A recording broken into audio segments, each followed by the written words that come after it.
A inteligência artificial está aí. E a gente ficar fora do jogo não é possível, né? É a mesma coisa que você está fora do mundo.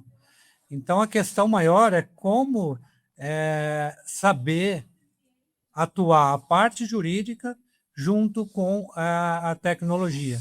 O que eu quero dizer com isso? A gente tem que ter algumas proteções, né?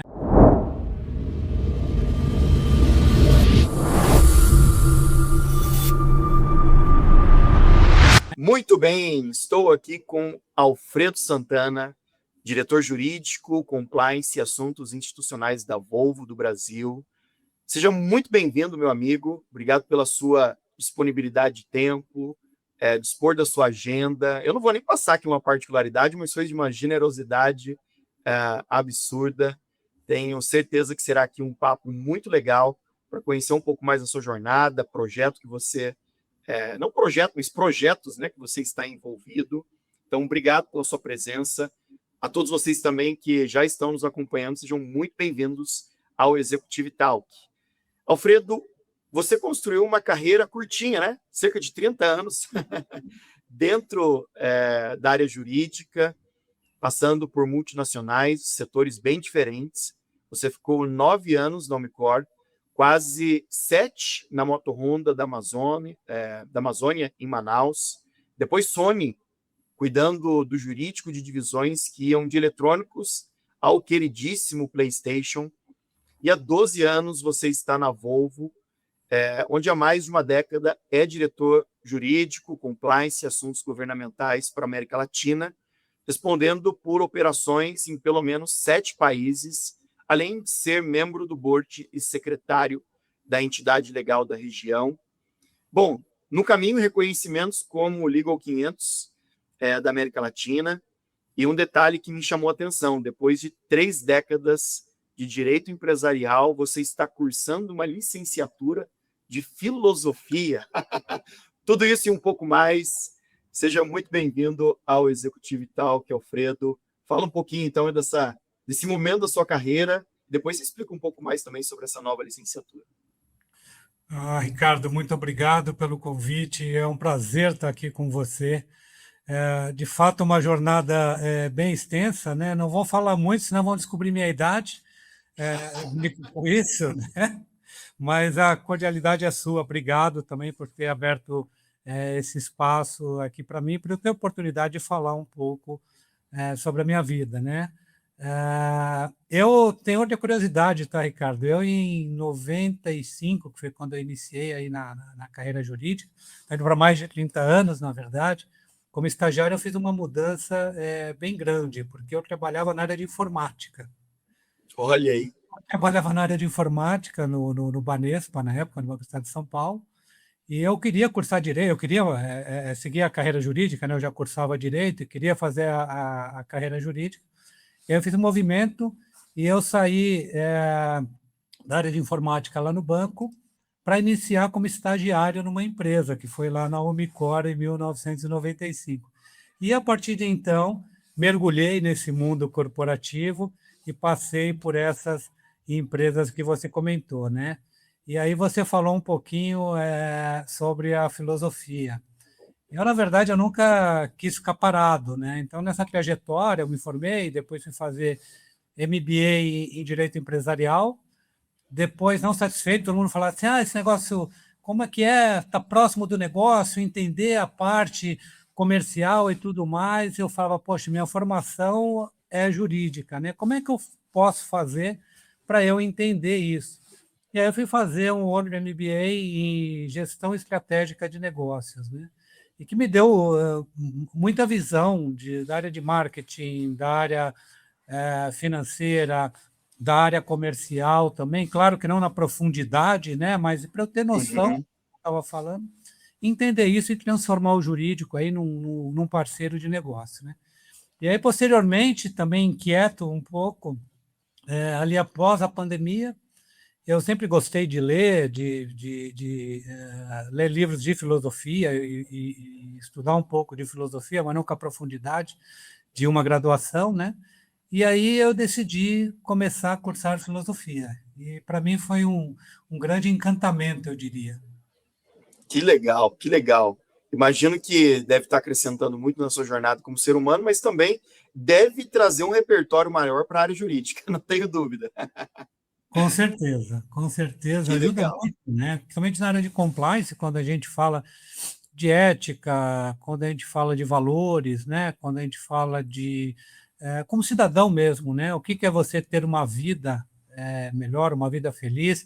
E aí uma curiosidade que eu vou te contar ao final sobre o que que eu desenvolvi pós a filosofia. Pode ser? Ah, legal, quero ouvir. Agora não só eu, né? Acho que todos que estão acompanhando aqui ficaram curiosos. Muito bom. Antes de partir aqui para uma primeira provocação, também quero lembrar que, Alfredo, tivemos a alegria, a honra também de reconhecê-lo como um dos top 50 executivos de destaque jurídico e compliance. Parabéns pela jornada, parabéns, porque você é merecedor desse reconhecimento, desse prêmio. Vamos estar juntos em setembro aqui no Legal Executive Summit e ali também vamos poder estar juntos presencialmente, mas não poderia deixar aqui de lembrar e destacar esse reconhecimento tão importante na sua jornada e nós tivemos a alegria de participar e reconhecer isso. Não, novamente, Ricardo, eu que agradeço, é uma honra, né? Eu brinco que eu nunca imaginei na minha carreira que pudesse chegar ou alçar voos tão altos, né? Mas eu acho que isso somente é possível e foi possível sempre trabalhando com muita transparência, sempre trabalhando muito em equipe. Eu digo que eu sou uma pessoa de muita sorte, porque eu tenho uma equipe realmente maravilhosa que a gente trabalha junto para isso. Então, eu costumo dizer que o reconhecimento ao prêmio não é só meu, mas é Sim, de todos que fazem parte da minha história, que são próximos a mim, né? é isso aí, muito bom. Então vamos lá.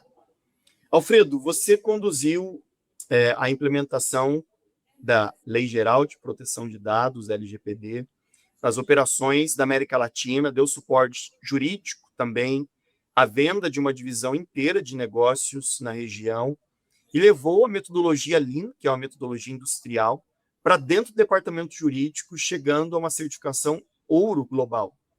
Bom, dito isso, o que você enxerga de mais inovador ou pioneiro no que conduziu? Muito bem. As duas primeiras que você mencionou, eu acho que está muito conectado com a área jurídica, né? Então, não que seja fácil de fazer, né? Mas eu acho que está no dia a dia, está no nosso métier, como se costuma dizer, né? Mas a implementação da metodologia Lean, eu acho que isso sim foi inovador, né? Então, dentro da Volvo e outras empresas que eu trabalhei, a gente pega o Lean, Agile ou outras metodologias, né? Mas ela é muito instituída dentro da parte industrial.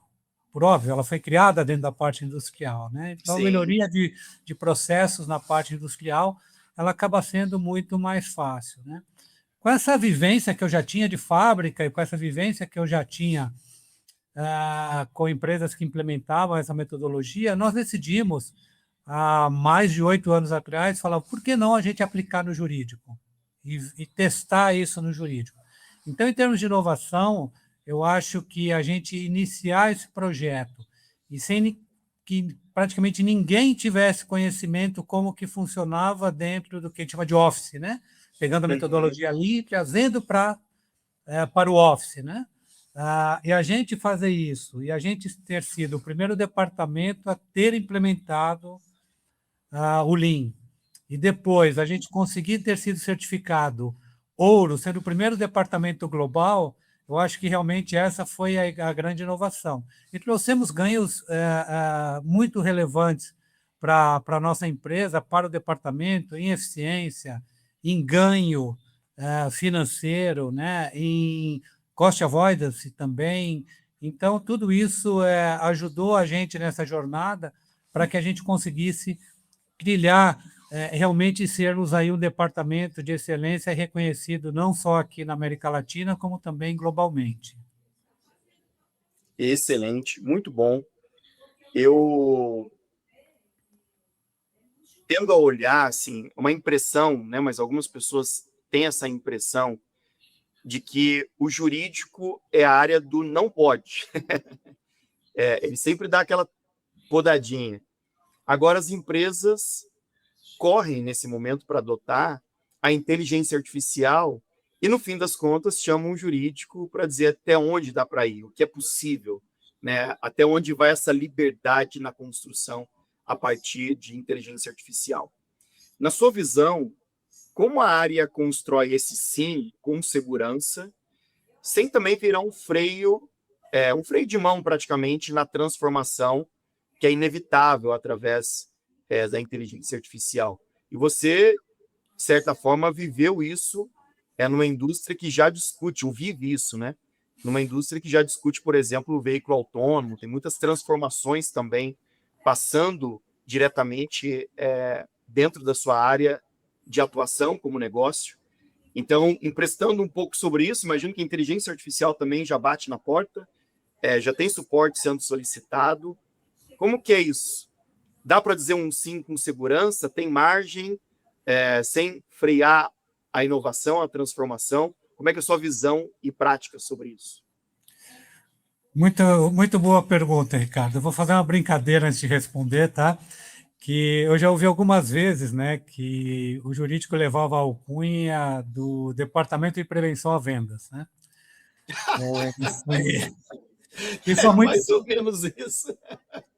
isso há muitos anos atrás. Hoje eu tenho muito orgulho de dizer que nós somos um parceiro de negócios. Eu costumo até Que brincar, falar, legal. "Ó, não sou cúmplice, mas eu sou parceiro de negócio." Então, o não pelo não é muito simples. Agora, quando a gente transforma o não em sim, ou como fazer isso, é o que é o mais importante. E aí, entrando um pouco na sua pergunta, a inteligência artificial está aí. E a gente ficar fora do jogo não é possível, né? É a mesma coisa que você está fora do mundo. Então, a questão maior é como saber atuar a parte jurídica junto com a tecnologia. O que eu quero dizer com isso? A gente tem que ter algumas proteções, né? Então, alguns projetos nós temos dentro da empresa nesse sentido, né? Mas cuidando muito com a questão de dados e o que nós vamos dividir com a inteligência artificial. Porque, novamente, ela está aí, todos nós a usaremos, será uma ferramenta muito importante, mas, ao mesmo tempo, também, nós não podemos deixar de ter o viés humano, porque, ao final e a cabo, nós é que a criamos. É verdade. Portanto, nós é que temos que fazer a gestão dela dessa forma adequada. Então, alguns cuidados. Então, por exemplo, o que você abre, né, que fica na rede, que as pessoas possam ter acesso, as questões de informações estratégicas. Então, nós estamos, dentro da empresa, criando toda uma governança, né, globalmente, nem só eu na América Latina, mas uma governança global de como utilizá-la e termos esses limites muito claros até onde nós queremos ir. Ela é imensa, ela tem um campo gigantesco, mas até onde nós queremos ir ou como nós vamos experimentá-la com pitadinha de sal, né? Um pouquinho a mais, um pouquinho a menos, aqui, acolá, justamente para poder também preservar toda a parte de propriedade intelectual da empresa, todo o segredo estratégico da empresa, né? E usando-a para o nosso favor. Então, um exemplo. Outro dia eu pedi até para fazer um contrato e a gente estava fazendo um teste, né? E sim, mais ou menos ela conseguiu fazer isso. E aí eu comentei com o nosso time. Eu falei, o que nós podemos tirar daqui que é importante, que é bacana? Porque uma coisa falta aqui, né? Eu acho que isso ficou claro lá para todo mundo quando a gente fazia esse exercício. Faltou a alma, né? Faltou a essência, faltou o julgamento humano para entender. Então, quando a gente lia o que estava ali nas cláusulas, a gente comentava, realmente, né? Não parece que foi escrito por um humano. Então, É, você ter esse balanço e você saber esse julgamento e como utilizá-la, ela é muito importante aí para a empresa. perfeito. Pegando um pouquinho desse gancho, você é uma pessoa de grande experiência, mais de 30 anos de atuação, passou pela indústria. Como você vê o departamento jurídico? E aí, não apenas na perspectiva operacional, mas principalmente de liderança. Como você vê essa área nas grandes empresas para os próximos anos? diante de toda essa transformação, o que o líder, o que o executivo, ele já precisa começar, de repente, a ressignificar, a remodelar ou a construir para que ele continue sendo alguém que acrescente, naturalmente, valor, mas, naturalmente, eu não estou colocando aqui no sentido da experiência dele, mas por causa das transformações, para que ele continue sendo relevante, provocativo e, ao mesmo tempo, um defensor da área, mas diante de todas essas mudanças que nós estamos vendo com a inteligência artificial. Recentemente, uma inteligência artificial ganhou uma causa nos Estados Unidos, e foi algo assim, deu uma chocada, né? Até onde vai isso e como que o executivo, você tem 30 anos, mas talvez ele acabou de assumir uma cadeira, está começando, daqui a 5 anos, o que você está percebendo, observando, para assim, olha, isso é imprescindível para o executivo continuar sendo relevante nos próximos anos? Legal.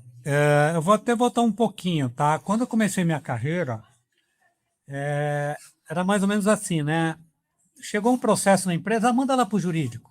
Algum problema, manda lá para o jurídico, né? Isso veio se transformando. E muito por quê? Porque hoje nós vivemos num mercado é, extremamente regulado. Então, toda operação, mais ou menos, mas se você pegar qualquer operação, ela é regulada, né? Você tem que prestar contas a respeito disso. E o jurídico ganhou uma relevância, que eu entendo aí, muito grande nesse sentido, porque, ao final, ele acaba sendo um guardião da marca. Porque quando você tem algum problema reputacional, né, para você reconstruir essa marca, ela é muito difícil. Então, esse papel do jurídico ele é muito, muito importante, né? E, além disso, nós vivemos num mundo hoje extremamente conectado. O problema geopolítico afeta a América Latina, o Ocidente, o Oriente, a Europa, então o mundo inteiro, né? Então, primeiramente, o que eu acho para um líder jurídico? Trabalhe em equipe, não queira ser a maior estrela, faça parte da constelação, eu costumo dizer. Né? Que essa jornada passa a ser muito mais gostosa quando você agrega e você, em conjunto, constrói coisas boas. Né? Uhum. Segundo, não se atenha somente à parte jurídica, porque, de novo, hoje o mundo precisa de pessoas que entendam, ou pelo menos tenham noção, de várias matérias correlatas. Isso eu trago para outras profissões também, né? Então, a pessoa não dá para ela ficar somente vivendo naquele quadradinho, né? Naquele mundo dela. E terceiro, tem a resiliência. As coisas não acontecem do dia para a noite. Você terá que batalhar muito, você terá que brigar no bom sentido, muito, para que os seus projetos e que para tudo que você se propõe consiga ser realizado. E, finalmente, tem um propósito.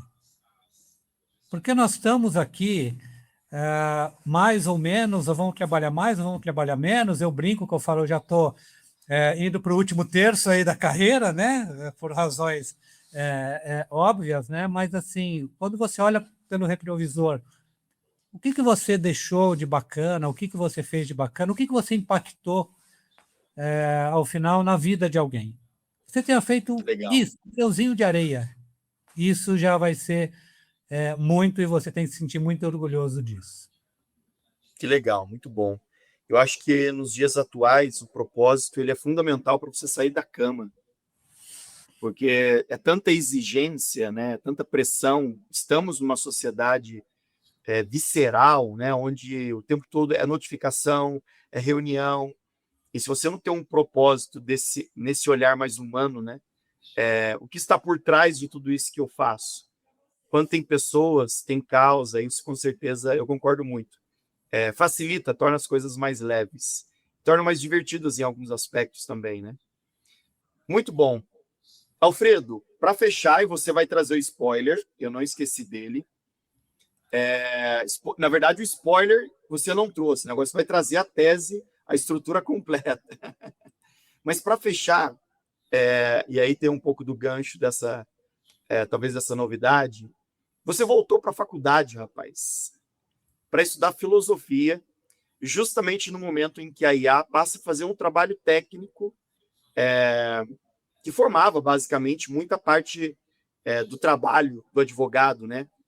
Na sua visão, o que o pensamento filosófico oferece a um executivo que a formação técnica muitas vezes não entrega? E aí você traz também aí o que você deixou para o final. Muito bom. Você sabe que a filosofia foi uma grata surpresa para mim. Como eu comentei no começo, eu era curioso para entender um pouco a filosofia, mas eu brinco que quando eu comecei a faculdade e agora, no final, eu me transformei muito como pessoa. No final, quando a gente pega desde lá da Grécia Antiga já, né? Quando a gente fala em ética, quando a gente fala de uma pessoa feliz, a gente fala muito em valores, em virtudes. A gente fala muito do que você faz, do que você entrega para o próximo, né? E a filosofia nesse caminho, muitas Cortella vezes, vai muito nessa linha, né? muito, muito nessa linha. Então, do que você traça, né? Eu costumo dizer o seguinte, que você nasce ao início da sua linha e você vai ter um final, né? Ela não vai ser uma linha reta, ela vai ser uma linha que às vezes parece um ecocardiograma, né? Para cima e para baixo, mas se você, na maioria das vezes, conseguiu estar ali em cima e praticando a virtude, sendo uma pessoa virtuosa, eu entendo que você vai ser uma pessoa feliz. E aí vem o spoiler, né? Durante a graduação, de tudo que eu estudei, de tudo que eu vi, estou estudando, porque a gente sempre está aprendendo na vida, né? A única coisa que eu sei é que nada sei, né? Então, com isso, eu criei um programa, eu posso dizer assim, para ajudar as pessoas, organizações e tudo mais, que se chama Feliz Zofia, né? Olha, já gostei do nome. Não é uma autoajuda, não é nada disso, mas é muito mais um bate-papo e como você pode oferecer uma vida feliz, ou oferecer caminho para uma vida feliz. Cada um tem a sua felicidade, mas são insights que a gente conversa, que a gente debate, né? E usando a experiência até da filosofia antiga, e como isso pode ser aplicado aqui para o nosso dia a dia, para a nossa atualidade. De novo, nada de autoajuda, né? Longe disso, não quero isso, mas é muito mais um bate-papo e saber de percepções, de vivências de cada um. E aí eu vou colocando alguns insights. E sobre isso, o que você pensa? E sobre aquilo, o que você imagina, né? Mas a pessoa agenda com você, Alfredo? Podemos Ela fala agendar com você? turmas, não há problema, podemos agendar turmas, né? Normalmente eu faço entre 4 a 8 pessoas, né? Eu acho que fica mais produtivo, coisa de 2 meses, 3 meses, dependendo dos encontros. A gente fecha um primeiro ciclo a respeito disso e os feedbacks que eu recebi até o momento, ainda bem, as pessoas têm dito que têm gostado bastante e têm refletido muito sobre essas reuniões, essas conversas que a gente tem mantido. Então, é algo que eu faço voluntário, que eu faço para mim, para o meu propósito de vida, como nós conversamos, né? E que fico feliz de estar agregando alguma coisa na vida de alguém. Que legal, muito bom, Alfredo. E quem tiver interesse, que está nos acompanhando aqui, como é que entra em contato com você? Como é que fala com você? Posso deixar meu e-mail para você? Faça isso, pode deixar comigo, eu deixo aqui na descrição. Tá, é bem facinho, é o inverso do meu nome, santana.alfredo@outlook.com. Pronto, a gente deixa aqui na descrição também. Que legal, Alfredo. Falamos sobre sua atuação profissional na área jurídica, projetos relevantes e muito do seu lado humano também. Isso que é um aluno aplicado, né? Já está tendo ROI do investimento na faculdade. A sociedade, as pessoas já estão ganhando o retorno, recebendo aí muito dessa sua jornada de desenvolvimento. Parabéns, parabéns pela carreira, parabéns mais uma vez por ser também reconhecido como um dos top 50 executivos de destaque. E, sem dúvida, o que você está fazendo hoje vai muito também pelo seu perfil, né, pela forma que você caminha, acredita na vida. Parabéns por tudo isso. E nos vemos em setembro, Alfredo. Vai ser uma alegria falar com você pessoalmente. Da mesma forma, Ricardo, eu que agradeço novamente e vai ser uma alegria poder encontrar todos lá em setembro. Muito obrigado. Legal. Obrigado pela presença de todos e até a próxima. Abraço.